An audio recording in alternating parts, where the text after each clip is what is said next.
You are not creating your reality. In fact, reality is shaping you in every single day, and most of the time you don't even notice it happening. If that sentence creates discomfort, stay with it for a moment. Because the discomfort is not a problem, it's a signal. It points to something deeply ingrained, the belief that if you just think better, choose better, control better, life will finally cooperate. But let me ask you something simple and honest. If you truly control reality, why do the same situations keep triggering the same emotions? Why do familiar frustrations return year after year, even when your intentions are good and your awareness has grown? This isn't a failure of effort. It's a misunderstanding of how reality actually works. What if life isn't waiting for you to shape it, but is constantly shaping you moment after moment through how you perceive, react, and move within it? At first, the idea feels like a breath of fresh air. You hear it, and something inside you straightens its back. You create your reality. Everything depends on you. Your thoughts, your focus, your attitude, all of it shaping what happens next. It sounds empowering, almost heroic. It suggests that nothing is truly out of reach if you just adjust the way you think. And for a moment, it feels like you've been handed the steering wheel of life. But if you stay with this idea long enough, something subtle begins to happen. Instead of freedom, pressure starts to creep in, quietly, not all at once. Every difficult emotion now feels like a failure. Every unwanted situation feels like proof that you're doing something wrong inside. If reality reflects you, then any pain must mean you didn't think correctly, didn't believe hard enough, didn't stay positive long enough. The world becomes a constant exam, and you are always being graded. What once sounded like power slowly turns into weight. You begin to monitor yourself constantly, your thoughts, your reactions, your moods. You try to correct them in real time, as if life were a fragile machine that might break the moment you allow doubt, sadness, anger, or fatigue to pass through. Even rest starts to feel suspicious. If everything depends on you, when are you allowed to stop? This is where the prison forms, not from the idea itself, but from the responsibility it quietly places on your nervous system. Because no human being can remain internally aligned at all times.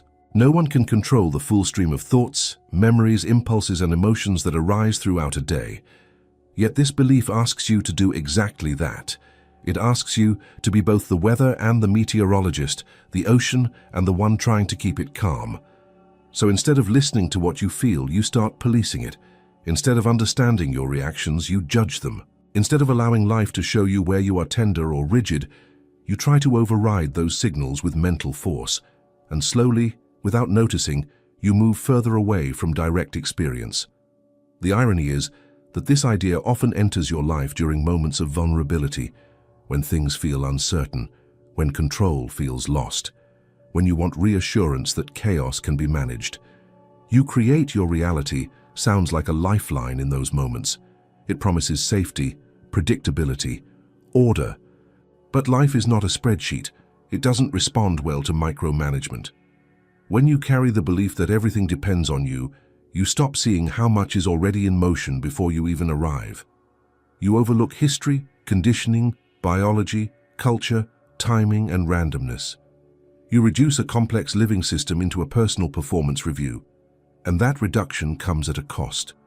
The cost is honesty, because if everything depends on you, there is little room to admit confusion, little room to say, "I don't know," little room to simply be impacted by something without immediately trying to fix yourself. Even grief becomes something to manage. Even fear becomes something to eliminate. Even uncertainty becomes an enemy. And yet, life continues to present uncertainty anyway, so you try harder, you double down, you refine your techniques, you read more, you affirm more, you visualize more, but the tension doesn't leave. In fact, it often increases.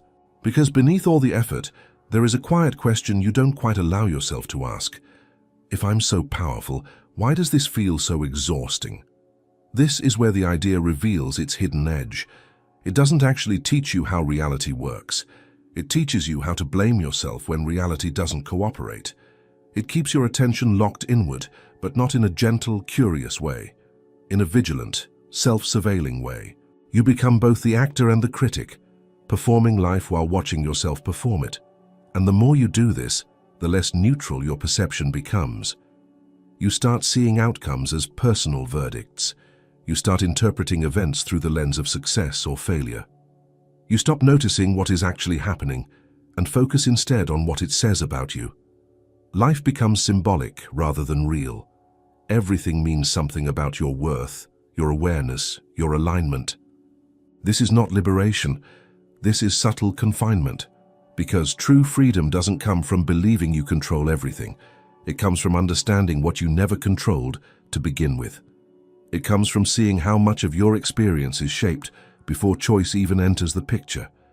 Your reactions, your preferences, your sensitivities, your blind spots, none of these were consciously selected.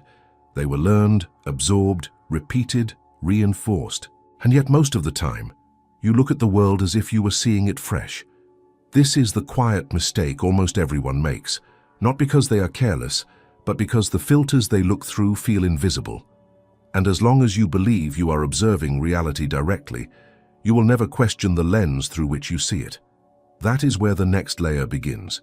The first mistake doesn't feel like a mistake at all. That's why it's so powerful. It hides in plain sight, wrapped in something that feels obvious, almost unquestionable. You move through your days with the quiet assumption that you are seeing things as they are, that your reactions are reasonable, that your interpretations make sense because they come from what happened. It feels natural to believe this. After all, you were there. You heard the words. You saw the behavior. You felt the impact in your body. So of course your perception feels neutral, objective, justified. But this is where the illusion begins. You are not observing reality directly. You are observing it through a structure that has been forming for decades, a structure so familiar that you confuse it with truth itself. You don't experience the world first and then interpret it. Interpretation happens instantly, automatically, before you even realize a choice could exist. By the time you think, this situation is stressful, your body has already tightened. By the time you think, they disrespected me, a story has already formed. By the time you think, this always happens to me, the pattern has already been activated. And because this process is fast, silent, and internal, you rarely question it. You assume the stress came from the situation. You assume the anger came from the other person. You assume the discouragement came from circumstances. It feels logical. It feels clean. Cause and effect. World first, reaction second. But what if that order is reversed more often than you think? What if the world you experience is filtered through expectations you didn't consciously choose, emotional reflexes you inherited or learned early on, interpretive habits that once protected you but now quietly limit you? This is not about fault, it's about mechanics. Imagine wearing tinted glasses for so long that you forget they're there. Everything you see carries a subtle color, but because it's consistent, you call it reality. You don't notice the tint. You don't think, I'm seeing through something. You think, this is just how things look. The mind works the same way. Your past experiences shape what your attention notices and what it ignores. Your emotional history influences which signals feel threatening and which feel safe. Your early environment trains your nervous system on what to brace for, what to pursue, what to avoid. All of this happens long before conscious thought steps in and takes credit for the conclusion. So when you say, I'm just reacting to what's happening, that's only partially true. You're reacting to what's happening as filtered through you. And here's the invisible part. Because the filter is internal, you treat it as neutral. You don't question it. You defend it. You build your identity around it. This is just how I am. This is how the world works. Anyone would feel this way. But anyone with your conditioning would feel this way. This is why two people can live through the same event and walk away with completely different realities. Not different opinions, different emotional worlds, different meanings, different memories. One feels challenged, the other feels attacked. One feels motivated, the other feels defeated. The event is the same. The experience is not. And still, each person feels certain they saw it clearly. The invisible mistake is believing that perception equals reality, Rather than realizing, perception is an active process shaped by layers you rarely examine. Once this belief settles in, it quietly locks you into repetition. Because if you think you're seeing things as they are, you see no reason to look deeper. You keep responding the same way, expecting different results, while reinforcing the same internal pathways. This is also why so much effort goes into trying to change the external world. If the problem is out there, then the solution must be control, correction, or avoidance. Fix the situation, fix the person, fix the outcome. But the internal lens remains untouched, doing what it has always done. And every time reality doesn't bend the way you hoped, it feels personal, frustrating, proof that something is wrong, either with the world or with you. But the deeper issue isn't failure. It's unexamined filtering. The mind prefers certainty, even if that certainty is uncomfortable. Familiar pain feels safer than unknown clarity, so it keeps running old interpretations, old emotional shortcuts, old conclusions. Not because they are true, but because they are known. And because these processes operate below awareness, you don't notice them as choices. You experience them as facts. This is where observation begins to matter, not as a tool to control reality, but as a way to notice how reality is being assembled inside you. Noticing doesn't mean fixing. It doesn't mean correcting. It simply means slowing down enough to see that between what happens and how you feel, something else is always present, a pattern. And once you begin to sense that pattern, another realization quietly approaches. These filters didn't appear randomly. They were trained, repeated, reinforced. Over years, often before you had language for them, which means the way you see the world today didn't start today at all. The way you see the world did not begin with you. It began around you. Long before you had the ability to reflect, compare, or question, your system was already learning. Not through logic, but through repetition. Tone of voice, facial expressions, emotional climates, what was rewarded, what was punished, what created tension, what brought relief. Your nervous system absorbed these signals quietly, faithfully, without asking if they were true or fair. This is how conditioning works. It doesn't announce itself. It settles in. As a child, you didn't analyze situations.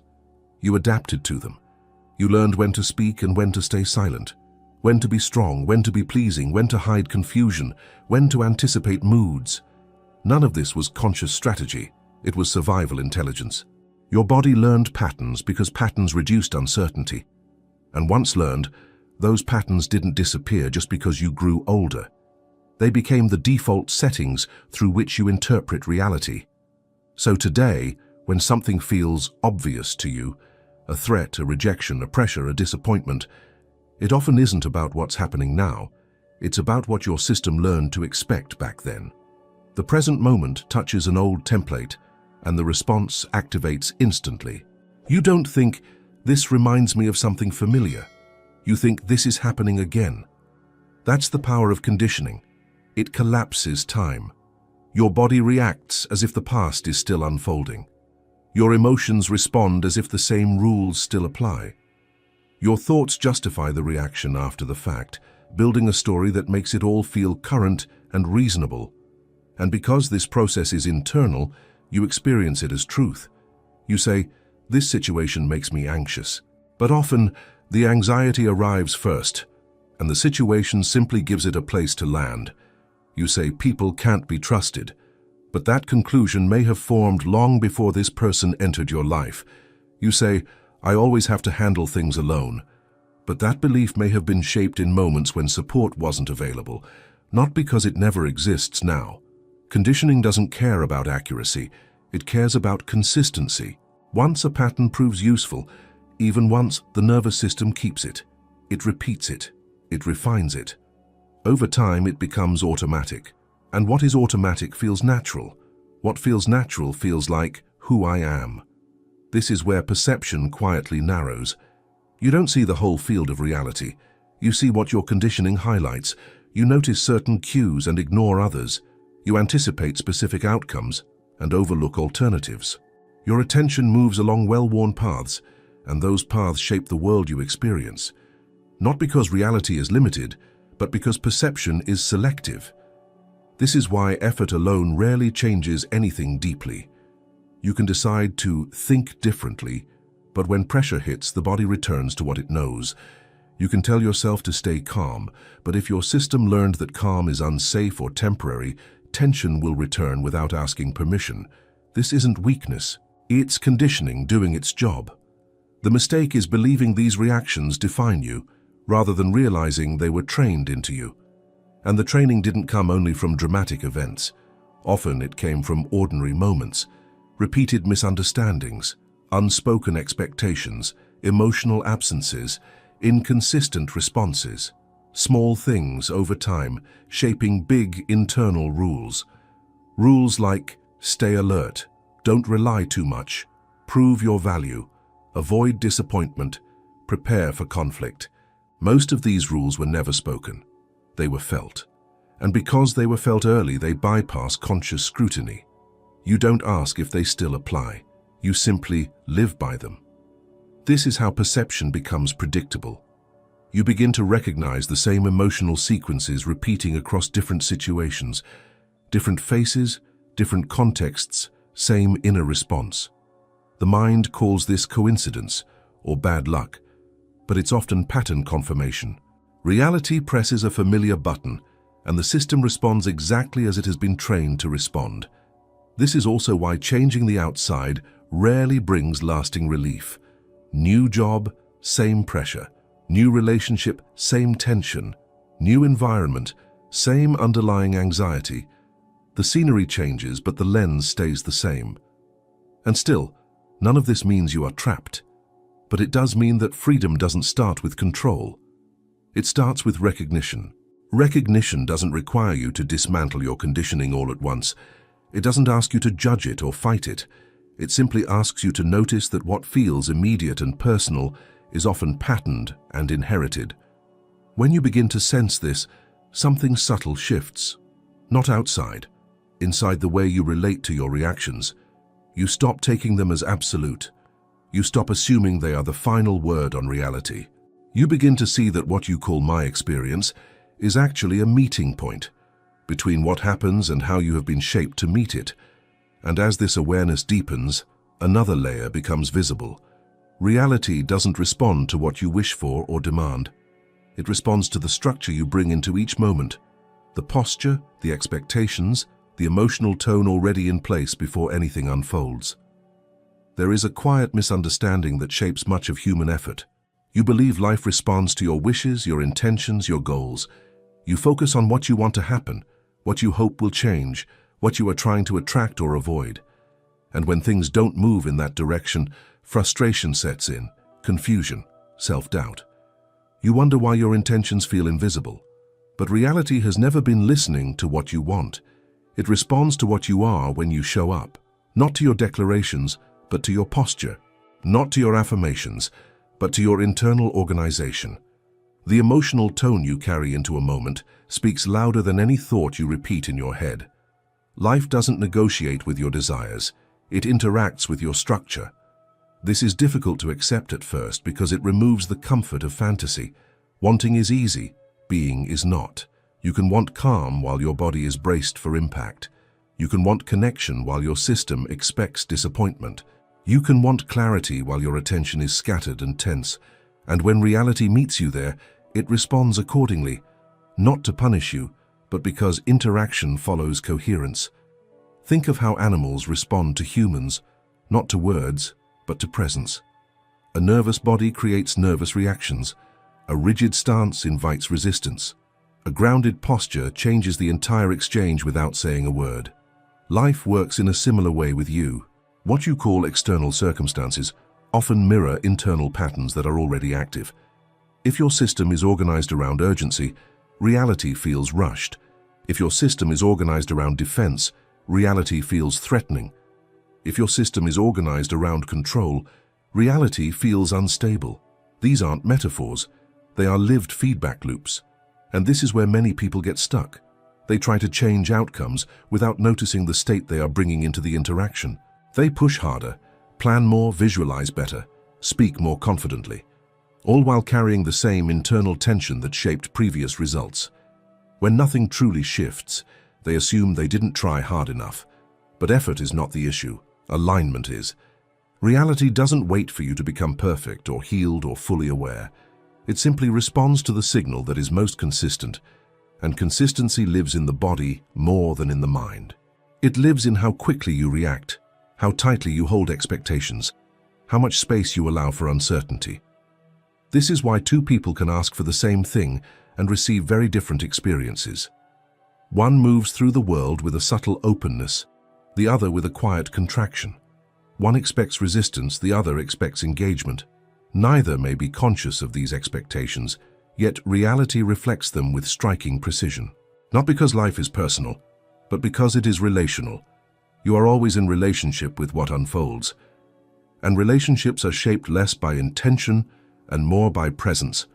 How you listen, how you wait, how you respond when things don't go your way. These moments reveal what you are rooted in far more than what you say you believe. This doesn't mean you are stuck being a certain way. It means change begins at a different level than most people aim for. Instead of asking, how do I get reality to respond differently? The more useful question becomes, what am I consistently bringing into this moment? Not as self-criticism, but as honest observation. What tone lives beneath my words? What assumption sits beneath my hope? What tension exists before anything even happens? When you start to notice this, something subtle becomes clear. Much of what you call effort is actually resistance, a pushing against what is already here, a tightening around outcomes, a refusal to be with uncertainty. And that resistance becomes part of the signal reality responds to. The paradox is that the more you try to force change, the more rigid your internal structure becomes. And rigidity limits perception. It narrows options. It makes life feel heavy, slow, uncooperative. Not because reality is against you, but because rigidity reduces responsiveness in you and in the system you're interacting with. This is where the misunderstanding deepens. You may assume that becoming more conscious means exerting more control, monitoring yourself more closely, correcting every reaction, managing every outcome. But control and consciousness are not the same thing. Control tightens. Consciousness widens. Control tries to impose order from the outside. Consciousness notices order already forming. Control resists deviation. Consciousness adapts to information. One demands compliance. The other allows feedback. If reality keeps responding in ways that surprise or frustrate you, it may not be asking you to want something different. It may be asking you to notice how you are meeting it. Because life is not waiting for your commands. It is already in conversation with your presence. And once that becomes visible, another question naturally emerges, not about how to change reality, but about why the impulse to control it feels so strong in the first place. At some point, control starts to wear the mask of awareness. It feels intelligent, responsible, even spiritual. You tell yourself you're being conscious when, in reality, you're just trying to manage uncertainty more efficiently. You pay close attention to your reactions, your thoughts, your choices, not to understand them but to regulate them, to keep them within acceptable limits. This is where the confusion begins. Consciousness is open, control is tight. But from the inside, they can feel very similar. Both involve attention. Both involve self-observation. Both promise a sense of safety. The difference is subtle, and because it's subtle, it often goes unnoticed. Control says, I need to stay on top of this. Consciousness says, let me see what is actually happening. One is driven by fear of losing grip, the other by curiosity. When control takes over, awareness narrows. You watch yourself like a supervisor watching an employee. You correct, adjust, suppress. You try to stay calm rather than noticing the tension. You try to be positive rather than acknowledging discomfort. You try to be centered rather than admitting you feel off balance. This creates a strange internal split. One part of you is having an experience, another part is trying to manage it, and the managing part is rarely at ease. It's scanning for errors, anticipating problems, preparing responses. Even silence becomes something to handle. You might call this self-mastery, but it often feels exhausting, because control never rests. It doesn't trust the moment to unfold without interference. It assumes something will go wrong if attention slips, so it stays alert, vigilant, slightly braced. And that posture becomes your baseline. From there, the world looks different. When you are controlled on the inside, reality appears unpredictable on the outside. When you are rigid internally, life feels unstable externally. You interpret neutral events as signals, ambiguity as threat, change as loss of footing. Not because the world is chaotic, but because your system is busy holding itself together. This is the danger. Not that you try to be aware, but that you mistake vigilance for clarity. You believe you're present when you're actually tense. You believe you're conscious when you're just monitoring yourself closely. And the more you do this, the less room there is for genuine perception. True consciousness doesn't rush to fix what it sees. It doesn't label experiences as good or bad immediately. It allows information to arrive fully before responding. Control interrupts that process. It steps in early, decides quickly, acts defensively. This is why control often feels like certainty. It simplifies, it reduces complexity. It tells a clear story. This is right, this is wrong, this must change, this must stop. Consciousness, on the other hand, tolerates not knowing. It allows multiple signals to coexist. It waits. Waiting is uncomfortable for a system trained on control. Control was often learned early, in environments where unpredictability felt unsafe. It became a way to cope, to create order where none seemed guaranteed. Over time, it became habitual, and because it once protected you, it feels justified, necessary, even wise. But what protected you then may limit you now. When control dominates, your relationship with reality becomes adversarial. You brace against what's coming. You try to stay ahead of life rather than moving with it, and in doing so you lose sensitivity. You stop noticing subtle cues. You miss openings. You misinterpret signals because you're already preparing a response. Reality begins to feel uncooperative, not because it is, but because control reduces your ability to adapt. This is the paradox. The more you try to control life, the less flexible you become. And flexibility is what allows perception to stay accurate. It's what allows response to be intelligent rather than reactive. Consciousness doesn't need to dominate the moment. It needs to be available to it. When awareness is present, you can feel tension without immediately acting on it. You can notice fear without obeying it. You can observe desire without chasing it. None of this requires force. It requires space. Control collapses that space. And when space disappears, patterns repeat. You react the same way because you never fully see what's happening. You confirm expectations because you never let the moment unfold beyond them. You think you're steering, but you're actually circling familiar routes. This is why control often masquerades as responsibility. It tells you that if you don't intervene, things will fall apart. That if you don't manage your inner world tightly, reality will spiral. But this belief quietly denies something essential. Life is already moving, already organizing, already responding. You don't need to command it, you need to meet it. And the moment you begin to sense the difference between holding and seeing, between forcing and observing, another realization starts to take shape. The reactions you experience may not be responses to the world at all, but confirmations of patterns that have been running long before this moment arrived. There is a moment, usually quiet and uncomfortable, when something begins to click, not as a dramatic insight, but as a subtle unease. You notice that the same situations seem to find you, no matter how much your life changes.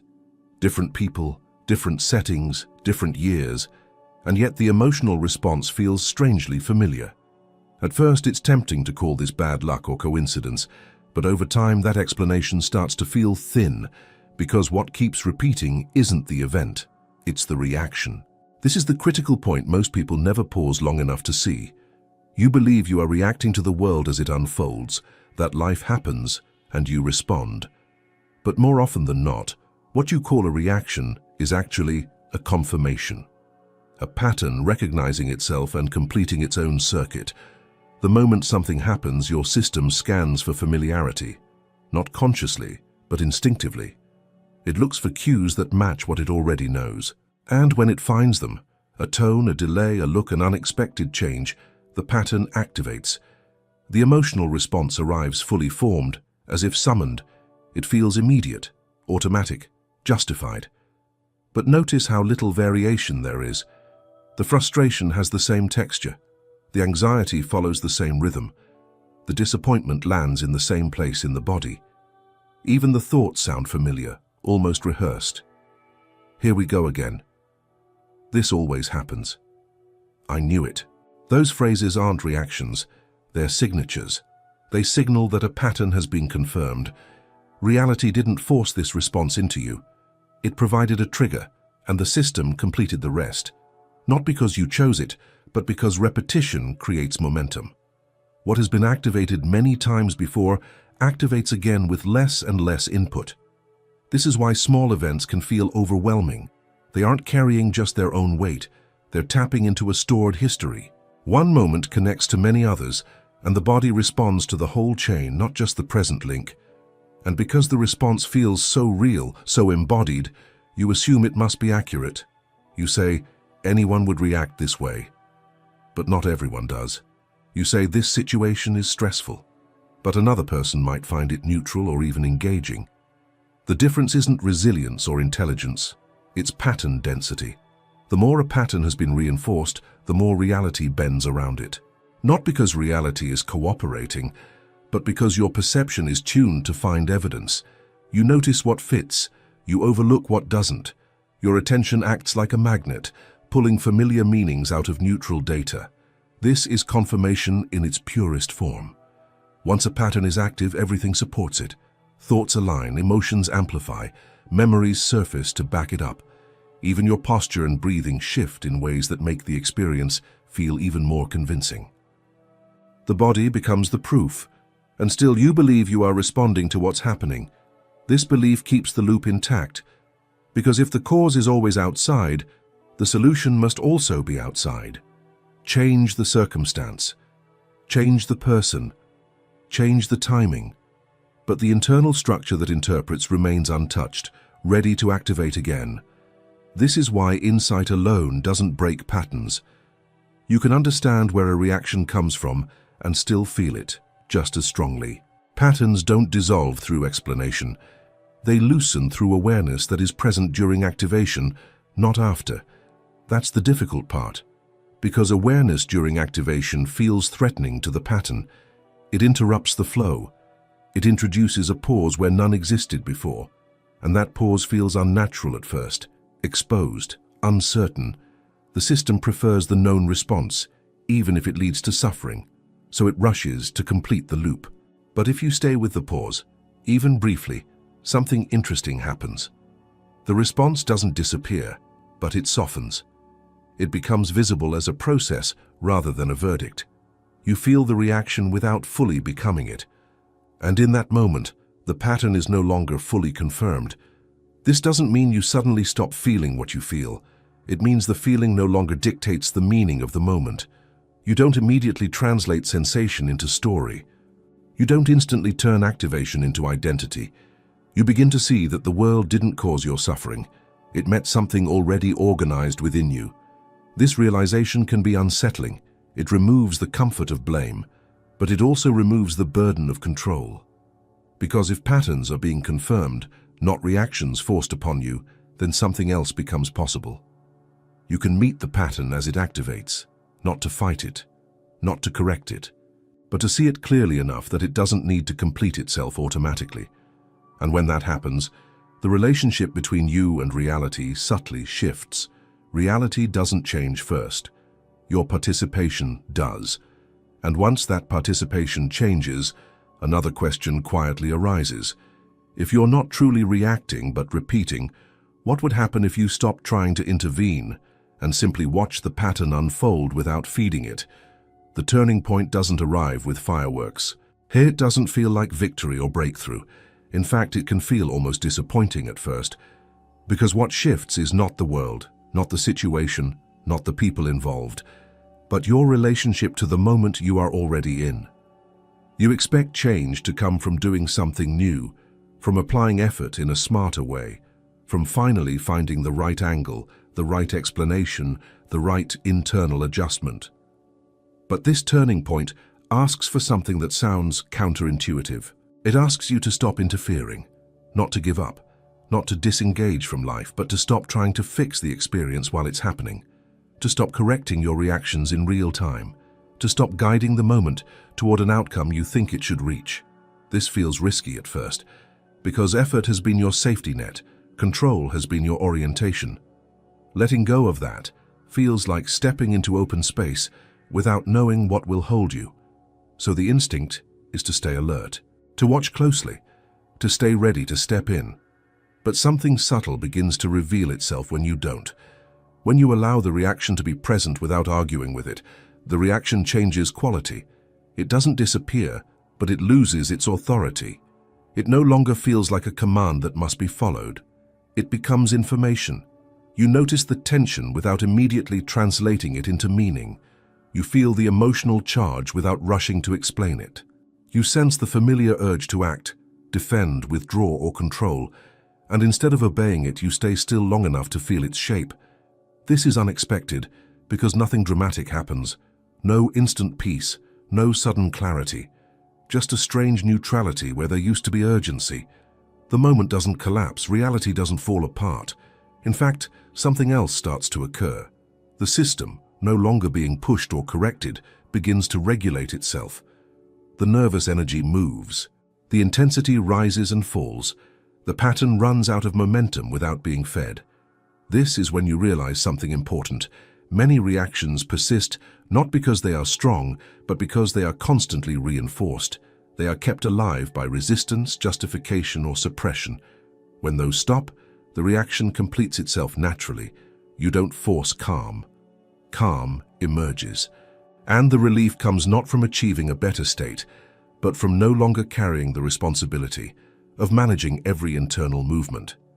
You begin to sense that life doesn't require your constant supervision. That awareness alone can be enough. This is the turning point most people never expect, because it doesn't reward effort. It rewards honesty. Honesty about what is actually happening inside you without immediately labeling it as a problem. Honesty about how little control was ever needed. Honesty about how much energy was spent trying to override natural processes. When this honesty appears, it doesn't feel grand. It feels quiet, ordinary, almost underwhelming. And yet, something fundamental shifts. You no longer experience yourself as standing apart from reality, trying to shape it. You feel yourself within it, responding as part of the same movement, not as a separate controller. The boundary between inside and outside becomes less rigid, not philosophically, quite experientially. Events still happen, emotions still arise, patterns still activate, but they are no longer personal verdicts. They are movements within a larger field you are already part of. This is why the turning point can feel like loss before it feels like freedom. You lose the sense of being in charge. You lose the illusion of authorship. You lose the narrative that everything depends on you getting it right. And in that loss, something lighter takes its place. Responsiveness instead of control. Participation instead of domination. Clarity instead of constant effort. You don't become passive. You become available. Available to what's actually happening rather than what you think should be happening. Available to signals you used to override. Available to subtle shifts that were invisible when you were busy steering. And the strangest part is this. Reality begins to feel more cooperative, not because you're doing more, but because you're no longer in the way. Interactions soften, timing changes. Options appear that weren't visible before, not because the world transformed, but because you stopped forcing it to meet your expectations. This is where many people misunderstand the process. They assume the goal is to remain detached or neutral all the time, but that's just another form of control, another ideal to maintain. The real shift is simpler. You allow what is happening to happen without adding extra layers of resistance or correction. You stay close to experience instead of hovering above it. And when you do this, awareness becomes less active and more receptive, less about directing attention and more about letting attention settle where it naturally goes. From here, something else quietly invites itself into the process. Not effort, not intention, but a different quality of seeing. One that doesn't interfere, doesn't adjust, doesn't try to produce change, and yet somehow changes everything. Silent observation is often misunderstood because it sounds passive, as if you're stepping back from life, withdrawing, becoming indifferent. But what actually happens is the opposite. You move closer to experience without the noise of commentary, strategy, or correction. Silence here doesn't mean absence of thought. It means the absence of interference. When you observe silently, you are not trying to fix what you notice. You're not trying to improve the moment or yourself. You're not even trying to understand in a conceptual way. You're simply allowing what is already happening to be fully seen. This sounds simple. It is not easy, because the habit to intervene runs deep. The mind wants to label. The body wants to react. The identity wants to position itself. Silent observation asks you to stay with raw experience before it hardens into meaning. At first, this feels uncomfortable. Without the usual inner narration, the moment feels exposed. Sensations become more vivid. Emotions feel closer to the surface. There is no buffer, and because there is no buffer, the impulse to step in becomes strong. But if you don't, something surprising begins to occur. The experience starts to organize itself. When observation is quiet, patterns don't get reinforced. They reveal themselves.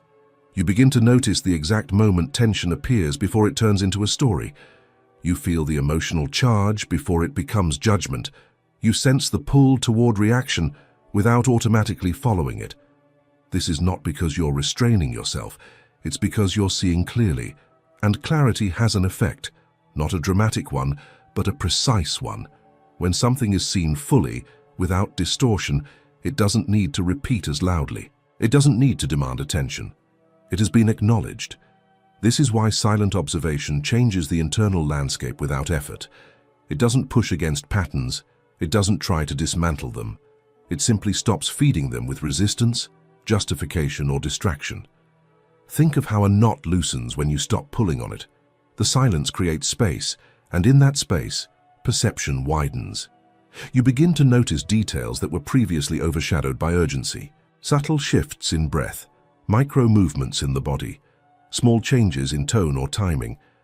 These things were always there, but they were drowned out by the need to respond. As perception sharpens, your relationship with reality subtly reorganizes. You no longer meet situations with a preloaded answer. You meet them with availability. Instead of arriving with conclusions, you arrive with attention. And attention, when it's not directed toward control, becomes receptive. Reality responds to that receptivity, not in the sense of giving you what you want, but in the sense of opening itself to interaction. Conversations change rhythm. Decisions feel less forced. Timing becomes more noticeable.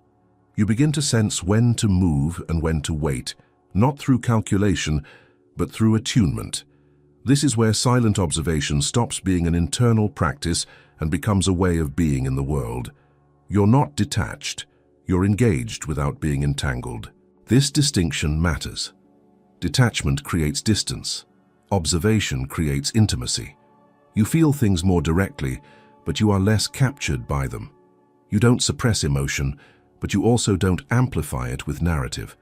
And because you're not amplifying, the emotional wave passes more cleanly. There is less residue, less replay, less need to resolve something that has already completed itself. This is the quiet intelligence of observation. It doesn't impose order. It recognizes it. Life left alone has a tendency to self-regulate. Emotions rise and fall. Attention moves. Energy shifts. But when you interfere constantly, you interrupt that natural rhythm. Silent observation restores it. Over time, something else becomes apparent. You are no longer trying to stand outside reality and manage it. You are participating from within, sensing the flow rather than resisting it. And with that participation comes a subtle relief. The weight of authorship lifts. You no longer feel responsible for orchestrating every outcome. You trust the process of interaction more than the strategy of control. You allow events to inform you rather than confirm your fears or expectations. This doesn't make life predictable. It makes it workable. Because when observation is present, you notice when things are about to repeat. You feel the early signal of a pattern forming. And because you're not trying to correct it, the signal doesn't escalate. It simply informs. From here, a different kind of ease becomes possible. Not because challenges disappear, but because you stop carrying unnecessary weight into them. You move with reality instead of bracing against it. And in that movement, something almost invisible begins to emerge. A sense of relief that doesn't come from solving anything, but from realizing how much effort was never required in the first place. The relief doesn't announce itself. It doesn't feel like joy or triumph. There is no dramatic sense of arrival. In fact, most people pass right through it without realizing anything has changed, because the relief is subtle, and it comes not from gaining something, but from laying something down. What you lay down is not effort itself, but the extra effort, the constant inattention of trying to manage life as if it might slip out of control at any moment, the quiet belief that you must stay vigilant or everything will unravel. When that belief loosens even slightly, the body notices first. Breathing becomes less guarded, the jaw softens, the shoulders drop without instruction. Not because you told them to relax, but because there is no longer a need to hold. The nervous system, sensing that it is no longer being pushed, begins to settle on its own. This relief is easy to miss because it doesn't change your circumstances. Your responsibilities remain. Your relationships stay complex. Uncertainty doesn't disappear, but your relationship to these things shifts just enough to make them lighter. You stop carrying life like a fragile object that might break if you move the wrong way. There is a quiet recognition that you were never meant to hold everything together. That much of the strain you felt was self-generated, not because you were weak, but because you believed control was necessary for safety. When that belief softens, the world doesn't suddenly become safe, but it becomes less hostile. You notice that moments pass without being managed. Conversations unfold without constant internal commentary. Decisions are made without over-analysis. You act, not from urgency, but from response. And afterward, there is less mental residue, less replay, less need to justify or explain yourself internally. This is the relief almost no one talks about because it doesn't fit the usual stories of transformation. It doesn't make you special. It doesn't give you a new identity. It actually takes identity pressure away. You no longer feel the need to prove awareness. You don't need to demonstrate growth. You don't need to maintain a certain internal image of yourself. There is no standard to meet. This absence of performance creates space. In that space, life feels more ordinary, cool, and more real. You're not trying to turn every moment into insight. You're not scanning for lessons. You're simply present enough to let moments be what they are. And something else eases along with the tension: self-blame. When you stop believing that everything depends on you, you stop interpreting difficulty as personal failure. You still take responsibility for your actions, but you don't carry responsibility for the entire system. You recognize that reality is co-created through countless variables, many of which you don't see and don't control. This understanding doesn't make you passive. It makes you sane. You respond where response is possible. You let go where it isn't. And because you're not exhausting yourself trying to influence everything, you have more energy for what actually matters. The relief also shows up in how you relate to time. There is less urgency to fix the future and less rumination about the past. Not because you force yourself to stay in the present, but because the present no longer feels like a problem to solve. It feels like a place to stand. From here, patience stops feeling like waiting and starts feeling like trust. Not blind trust, but experiential trust. The kind that comes from seeing that life continues to move even when you're not pushing it. You begin to notice small alignments, moments where things fall into place without effort. Not because you manifested them, but because you didn't obstruct them. These moments are quiet, easy to dismiss, but they accumulate. And as they do, another layer of relief appears. You no longer feel separate from what's happening. You're not watching life from behind a glass wall, trying to steer it from a distance. You feel included, embedded, part of the same movement you once tried to control. This sense of inclusion changes how challenges land. Difficulty still arises, but it doesn't isolate you. It doesn't make you feel singled out. It feels like part of the shared human field, something moving through rather than something targeting you. And with that, a deeper rest becomes possible. Not sleep, but rest from constant self-management. You're not trying to become someone else. You're not trying to optimize every reaction. You're not trying to live up to an idea of awareness. You're simply allowing life to inform you as it unfolds. This relief isn't the end of anything, it's the beginning of a different inner location. A place where you are no longer bracing against reality, but standing inside it, available to be shaped moment by what actually occurs. At some point, almost without noticing when it happened, you realize you are standing somewhere different inside yourself. Not elevated, not detached, just different. The urgency that used to define your inner life has softened. The constant pressure to interpret, fix, or direct each moment is no longer in the foreground. This new inner place doesn't feel like an achievement. It feels like arrival without travel. You are still the same person. You still have preferences, memories, responsibilities, and limits. Nothing essential was added or removed. And yet, the way experience lands in you has changed. There is more space between what happens and what you make of it. That space is everything. In this place, you are no longer fighting reality in subtle ways. You're not bracing against it or leaning forward trying to shape it. You meet it where it is with a body that is less defended and a mind that is less busy proving something. This doesn't mean you've become passive. Action still happens. Decisions are still made. Boundaries are still set. But they arise from response, not from pressure, from clarity, not from fear of losing control. You notice that you no longer feel the same need to be ahead of life, to predict it, to stay one step in front of it. The future still matters, but it no longer dominates your attention. The present is no longer just a means to an end.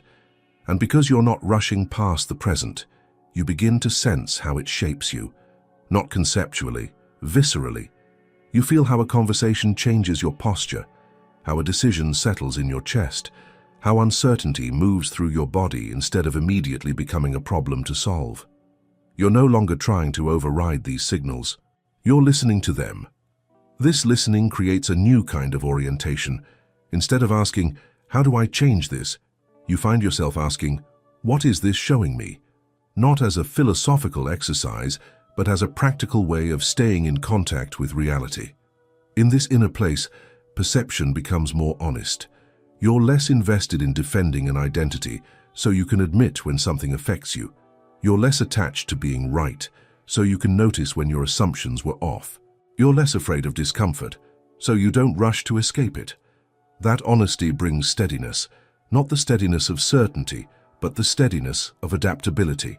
You don't need things to go a certain way in order to feel okay.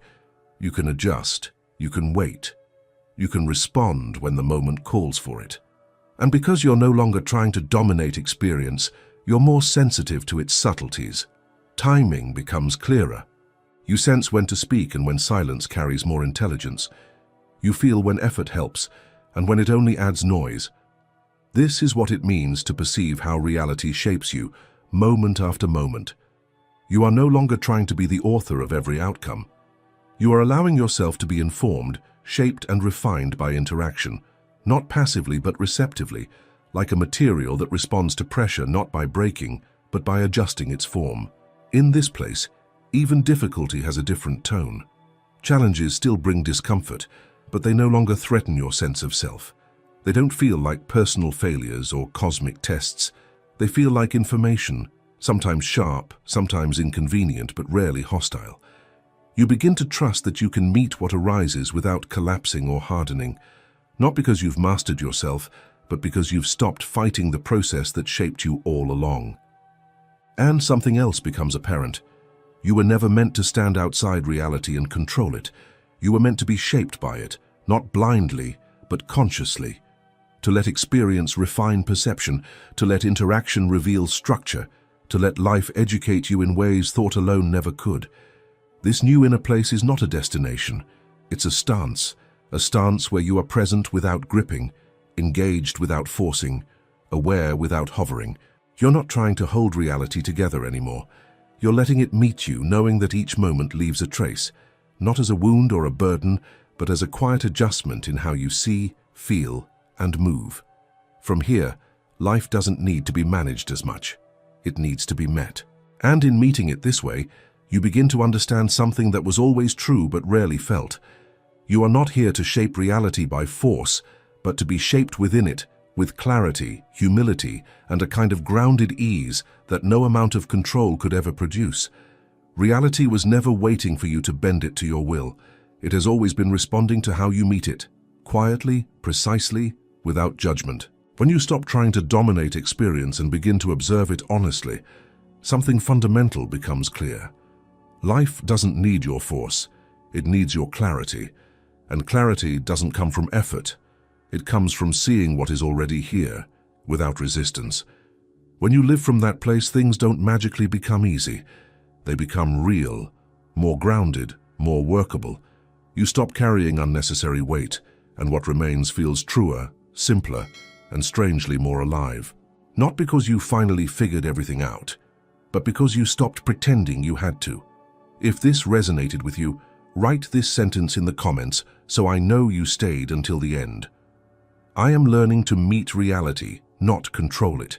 And if you felt something shift while listening, there's another video on the screen right now that continues this exploration from a different angle.